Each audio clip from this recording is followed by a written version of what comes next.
अन्य एक भाषा वर्णना करी से कथा कही सेयर करी ताला नवीनकर ये गोटे अद्भुत प्रेम कहानी नवीनकर अद्भुत प्रेम कहानी ओडिया समाज बा ओडिया माने नवीन को प्रेम रे एपरी पड़िले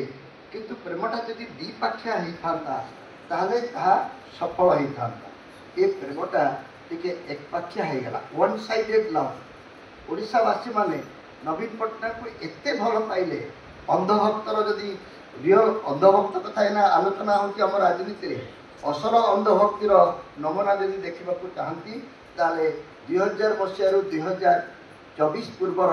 ओडिशा रे आपण अंधभक्ति देखिपारे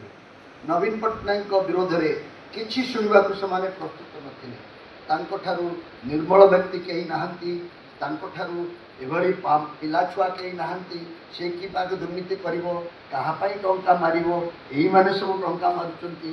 एवं तांको ठारू एते कष्ट रे बचुथवा लोकटी नाही देख बापा बापा मरीगला आ ही नाही पिला छुआ नाही घरे जगिबा को कहीं नाही किए गोटे चापरासी तो ये तेणु पांड्यान बाबू पाखे अच्छा बोली संभवतः से भी बंचिकी अच्छा ना या पछरे एत देह खराब हो पाखे जगिबा को गोटे कहीं निज लोक नहांती।